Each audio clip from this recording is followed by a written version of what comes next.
بسم الله الرحمن الرحيم. سبحان ربك رب العزة عما يصفون وسلام على المرسلين والحمد لله رب العالمين. اللهم صل على محمد النبي الأمي وعلى آله وسلم تسليما. جزا الله عنا محمدا ما هو أهله. السلام عليكم ورحمة الله وبركاته ومغفرته. سورۃ فاتحہ جو ہے یہ ام القرآن ہے، اس کو ام الشفا بھی کہتے ہیں۔ اس کے اندر جو ہے اللہ تعالی نے برکتوں کے، عظمتوں کے خزانے چھپا کر رکھے ہوئے ہیں۔ اس کے اندر جو ہے شفاؤں کے خزانے جو ہیں وہ مخفی ہیں، پوشیدہ ہیں۔ جو سورۃ فاتحہ پڑھتا ہے، بزرگ حضرات کہتے ہیں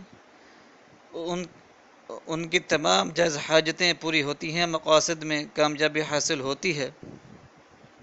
اس کے علاوہ ان کو روحانی ترقی ملتی ہے۔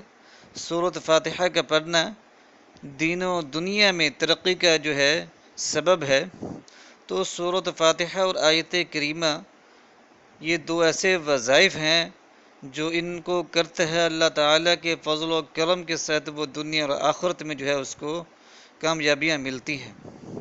اس کے غم دور ہوتے ہیں، دکھ درد اور مصیبتیں دور ہوتی ہیں، پریشانیاں اور آفتیں جو ہیں وہ دور ہوتی ہیں، مصیبتوں سے نجات ملتی ہے، بیماریوں سے شفا ملتی ہے، بڑی سی بڑی مشکل سے بھی جو ہے وہ آسانی سے نکل جاتا ہے، ہر معاملے میں جو ہے وہ سرخرو ہوتا ہے، معاملات میں بہتری ہوتی ہے، حالات میں جو ہے سدھار پیدا ہوتا ہے۔ تو سورۃ فاتحہ جو ہے آیت کریمہ جو ہے یہ غموں سے نجات حاصل کرنے کے لیے نہایت ہی مفید اور مجرب وظائف ہیں ان کے، خصوصاً آیت کریمہ جو ہے یہ غموں سے نجات حاصل کرنے کے لیے اور حاجت کو پورا کرنے کے لیے بزرگ حضرات اکثر اس کے وظائف بتاتے ہیں۔ تو ایک وظیفہ جو ہے میں آپ کے لیے لے کر آیا ہوں، یہ نہایت ہی مفید اور مجرب وظیفہ ہے۔ کامل یقین جو ہے وہ شرط ہے کامیابی کے لیے۔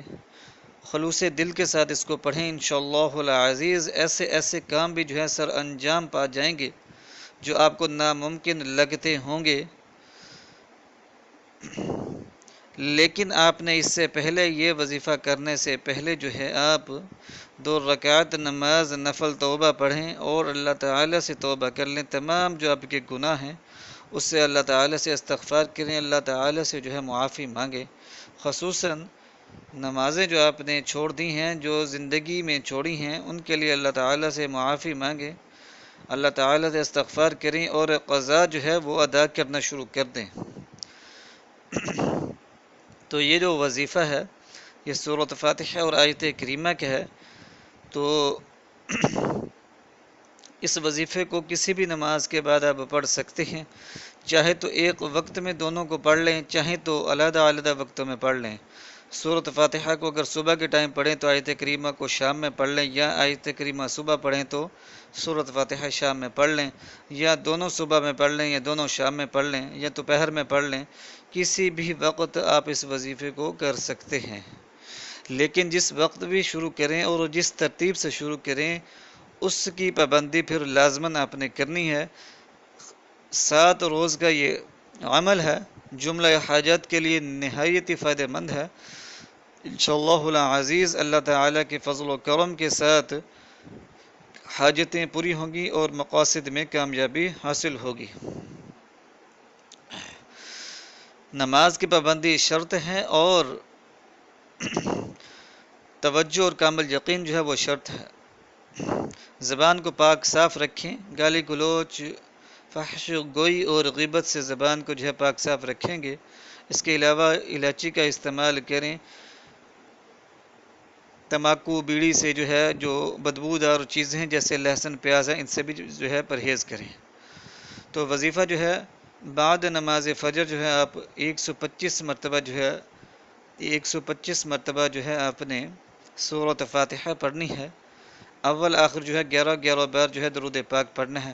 شام میں بعد نماز عشاء اس اپنا جو ہے آپ آیت کریمہ پڑھیں گے، 1003 مرتبہ آپ نے آیت کریمہ پڑھنی ہے اور کھڑے ہو کر پڑھنی ہے۔ اگر کوئی بزرگ ہے، کوئی بوڑھا شخص ہے یا کسی کو کوئی مسئلہ ہے، وہ کھڑا نہیں ہو سکتا اتنی دیر، تو وہ کچھ دیر بیٹھ جائے، کچھ دیر کھڑا ہوئے، پھر وظیفے کو کرتا رہے، یعنی کہ 1003 مرتبہ آپ نے اس کو کھڑے ہو کر پڑھنا ہے۔ اگر کھڑے نہیں ہو سکتے تو کچھ دیر بیٹھ جائیں، کچھ دیر کھڑے ہو جائیں، کچھ دیر چل پھر لیں، لیکن چلتے پھرتے اٹھتے بیٹھتے جو ہے توجہ جو ہے آپ کی آیت کریمہ کی طرف ہونی چاہیے، اور 1003 مرتبہ جو ہے آپ نے اس کو مکمل کرنا ہے۔ تو آپ نے صبح کے ٹائم 125 مرتبہ سورۃ فاتحہ، شام میں 1003 مرتبہ جو ہے آپ نے آیت کریمہ پڑھنی ہے۔ چاہے تو اس کو دونوں کو جو ہے رات میں جو ہے بعد نماز عشاء ہی پڑھ لی، بعد نماز عشاء پڑھ لیا کریں، دونوں کو ایک ہی ٹائم میں پڑھ لیں، 125 مرتبہ سورۃ فاتحہ اور 1003 مرتبہ آیت کریمہ، چاہے تو الگ الگ ٹائم میں پڑھ لیں، چاہے تو سورۃ فاتحہ کو بعد نماز ظہر پڑھیں اور آیت کریمہ کو بعد نماز جو ہے عشاء پڑھ لیا کریں، یا چاہے تو آیت کریمہ اور سورۃ فاتحہ دونوں کو بعد نماز ظہر پڑھ لیں، لیکن جو بھی ٹائم مقرر کریں اور جو بھی ترتیب مقرر کریں پھر لازماً اس پر پابندی کریں، اس پر جو ہے اسی طرح پڑھیں جس طرح آپ نے وہ طریقہ چن لی ہے۔ 7 دن کا یہ عمل ہے انشاءاللہ العزیز، 7 روز کے اندر ایسے ایسے اثرات اور فوائد نظر آئیں گے کہ آپ حیران رہ جائیں گے۔ بعض حضرات کہتے ہیں کہ ہم نے وظیفہ کیا، اس کے ہمیں اثرات نظر نہیں آئے، ہمیں اس کا فائدہ حاصل نہیں ہوا۔ اس کی وجہ یہ ہوتی ہے کہ سال ہر سال سے جو ہے گناہوں میں مبتلا ہوتے ہیں، دل جو ہے وہ زنگ آلودہ ہو چکے ہیں، گناہوں سے سیاہ ہو چکے ہیں، تو جب تک وہ سیاہی نہیں مٹتی، وہ گناہوں کے زنگ نہیں اترتے، تو فوائد کیسے آپ کو نظر آئیں گے؟ اللہ تعالیٰ کے سامنے جب سر سجدے کے اندر جھکتا ہی نہیں ہے، نمازوں کی پابندی نہیں ہے، تو وظیفے کے اندر اثرات کیسے نظر آ جائیں گے؟ سال ہر سال گزر گئے ہیں، نمازوں کی پابندی نہیں ہے، کبھی ایک نماز پڑھ لی، کبھی 2 پڑھ لی، کبھی کوئی بھی نہیں پڑھی، تو اتنے بڑے بڑے گناہ کبیرہ کر چکے ہیں جن کی وجہ سے ان گناہوں کی وجہ سے جو ہے مشکلات اور پریشانیاں اور مصیبتیں آ رہی ہیں۔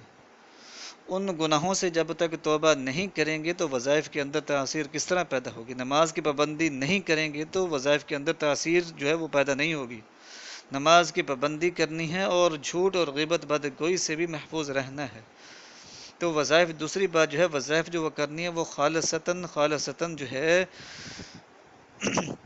اس لیے کرنے ہیں کہ آپ کی، یعنی کہ اللہ تعالیٰ کی رضا کے لیے، اور اس لیے کہ اللہ تعالیٰ راضی ہو جائے اور آپ کی حاجتیں پوری ہو جائیں اور دعائیں قبول ہو جائیں۔ اپنے فائدے کے لیے کرنے ہیں، اپنے فیملی کے لیے، اپنے گھر کے افراد کے فائدے کے لیے کرنے ہیں، کسی کو نقصان پہنچانے کے لیے نہیں کرنے، اور خلوص دل اور کامل یقین کے ساتھ کرنے ہیں، تو انشاءاللہ العزیز فوائد بھی نظر آئیں گے، ایسی ایسی تاثیریں نظر آئیں گی کہ آپ حیران رہ جائیں گے۔ جب سارا دن ہم جو ہے ٹیلی ویژن کے آگے بیٹھے رہیں گے، وظیفہ صبح کے ٹائم کر لیا، پھر کیبل لگا لی، سارا دن فلمیں دیکھی، ڈرامے دیکھے، نماز کی پابندی نہیں کی، غیبتیں کی، تو پھر وظائف کے اندر تاثیر کیسے پیدا ہوگی؟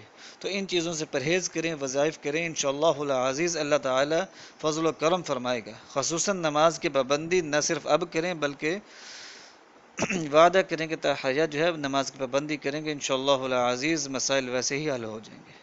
تو یہ وظیفہ کریں، اس کو صدقہ جاریہ سمجھ کر زیادہ سے زیادہ لوگوں تک شیئر کریں، یہ نہایت ہی مفید اور کامل اور مجرب وظیفہ ہے، تو اس کو کریں، انشاءاللہ العزیز مسائل حل ہوں گے، دعائیں قبول ہوں گی، حاجتیں پوری ہوں گی۔ وآخر دعوانا ان الحمد للہ رب العالمین۔